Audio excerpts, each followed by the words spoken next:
बिस्मिल्लाहिर्रहमानिर्रहीम। अस्सलाम वालेकुम डियर स्टूडेंट्स। आज के लेक्चर में हम एक्सरसाइज नंबर 9.2 का क्वेश्चन नंबर 4, 5, 6 और 7 सॉल्व करेंगे।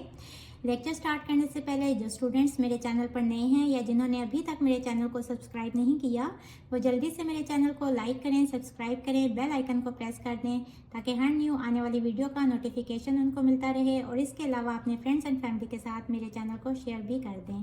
तो स्टार्ट करते हैं। Question number 4 is while going back to home from school से घर की तरफ जाते हुए Wajid noted that his shadow was 2/3 of his height. Wajid ने नोट किया कि उसका जो शेडो है वो उसकी हाइट से 2/3 टाइम्स है। इसका क्या मतलब है? 3 टाइम्स उसकी हाइट है। सपोज हाइट को आप 3 फीट कह लें और इसको आप 3 इक्वल पार्ट्स में डिवाइड कर लें तो हर पार्ट कितने फीट का हो जाएगा? 1 फीट का।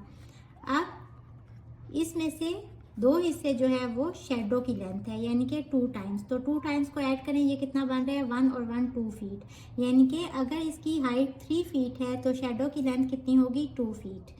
Find the height of the pole near by having shadow of 12 metre. अब उसके पास ही कोई पोल है और उसका शेडो बन रहा है 12 मीटर, तो हमने उस पोल की हाइट फाइंड करनी है। एज 2 फिगर्स आर सिमिलर, दोनों फिगर्स सिमिलर क्यों हैं? क्योंकि धूप का एक ही टाइम होगा और उस टाइम में जो शेडो और लेंथ की यहाँ प्रोपोर्शन बन रही होगी वही शेडो और लेंथ की यहाँ प्रोपोर्शन बनेगी। तो as 2 figures are similar so ratio of corresponding sides are equal या प्रोपोर्शनल। तो यहाँ से क्या आ जाएगा? 2/12 equals to 3 pole. Pole height कह लें। क्रॉस मल्टीप्लाई करें, पोल हाइट यहाँ आ जाएगी और 2 यहाँ नीचे चला जाएगा तो ये हो जाएगा 3/2 और यहाँ पोल हाइट और ये 12 यहाँ 3 के साथ आके मल्टीप्लाई हो जाएगा। सिंप्लीफाई करें, 2 1 2, 2 6 12, 3 6 18 और यूनिट साथ में कौन सी यूज़ होगी? मीटर्स की। तो पोल की हाइट कितनी आ गई? 18 metre. This is our answer. Question number 5 is find the length of larger rope of the hanging bridge where x equals to y।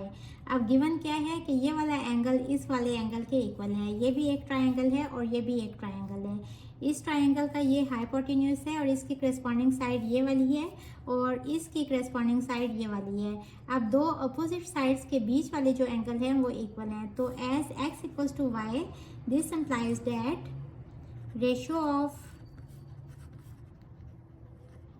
corresponding sides are proportional।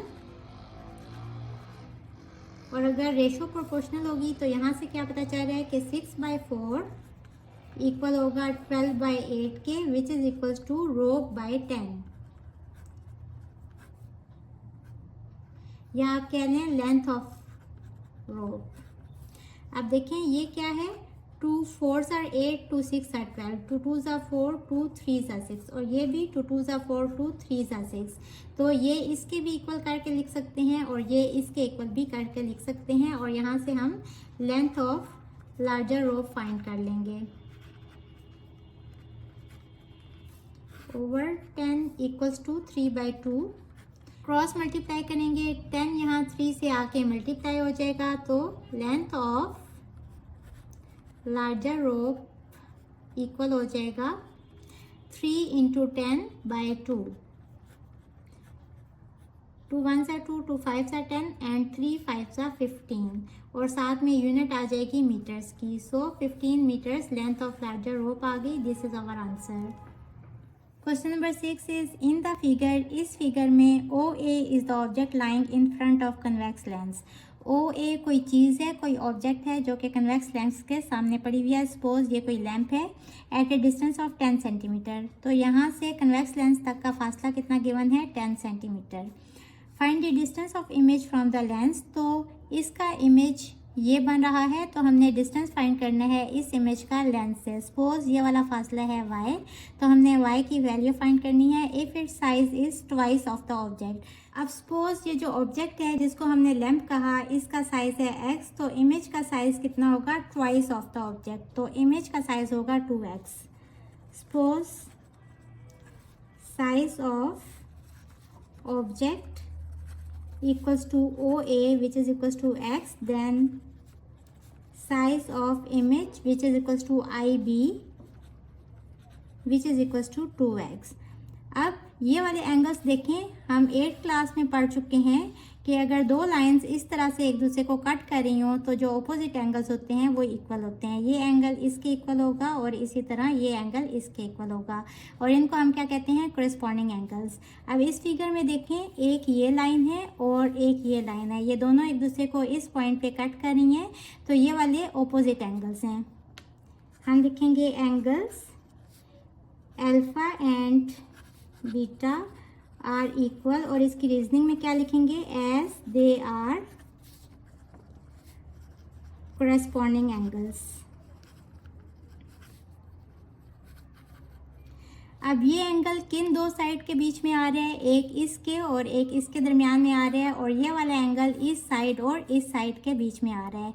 ये वाली साइड की कोरेस्पॉन्डिंग साइड ये वाली side है और इसके corresponding ये वाली साइड है। तो यहाँ से हम क्या लिखेंगे, so the ratio of corresponding sides are also equal, और वहाँ से क्या आ जाएगा, ओ ए के अलॉन्ग जो साइड है वो है 2x, यानी कि x ओवर 2x इक्वल होगा 10 ओवर y के, और यहाँ से x कट जाएगा, y यहाँ 1 से आके मल्टीप्लाई हो जाएगा तो y इक्वल्स टू, और ये 2 यहाँ आके 10 से मल्टीप्लाई हो जाएगा तो y इक्वल्स टू 10, और साथ यूनिट आ जाएगी सेंटीमीटर, और ये y क्या था, ये डिस्टेंस था of image from the lens. So this is our answer. Question number 7 is in the figure, इस फिगर में an electricity tower is seen through the telescope, एक इलेक्ट्रिसिटी टावर को टेलीस्कोप के जरिए देखा गया। Find the height of the tower, हमने इस टावर की हाइट फाइंड करनी है। If height of its image is 0.5 metre, अगर इसकी इमेज की हाइट कितनी है, 0.5 मीटर। अब एक ये ट्रायंगल है और दूसरी ये ट्रायंगल है, ये ट्रायंगल सिमिलर होंगी तो ही हम इनकी करस्पॉन्डिंग साइड्स की रेशो ले सकते हैं। तो इनको सिमिलर कैसे प्रूव करेंगे, देखें, एक ये लाइन है और एक ये लाइन है, ये दोनों लाइंस इस जगह पे एक दूसरे को कट कर रही हैं, तो ये जो एंगल बनने होंगे ये इक्वल होंगे क्योंकि ये एंगल करस्पॉन्डिंग एंगल्स हैं। हम लिखेंगे alpha and beta angles are equal as they are corresponding angles. यहाँ से आ जाएगा ratio of their corresponding sides are equal, इस साइड की करस्पॉन्डिंग साइड ये वाली हाइट है तो h ओवर 0.5 इक्वल हो जाएगा, इस साइड की करस्पॉन्डिंग साइड ये वाली साइड है तो 100 ओवर 5। यहाँ से क्रॉस मल्टीप्लाई करें, 0.5 यहाँ आ जाएगा, 0.5 डिवाइडेड बाय 5, सिंप्लीफाई कर लें, 5 1 ज़ा 5, 5 2 ज़ा 10, 5 0 ज़ा 0, 20 इंटू 0.5, तो हाइट इक्वल आ जाएगी 10, और साथ में यूनिट कौन सी यूज़ होगी, मीटर्स की। So this is our answer. Hopefully बच्चों आपको आज के लेक्चर की समझ आ गई होगी। अगर आप मेरे चैनल पर नए हैं तो मेरे चैनल को लाइक करें, सब्सक्राइब करें, बेल आइकन को प्रेस कर दें। इसके साथ ही मुझे दें इजाज़त। अल्लाह हाफिज़।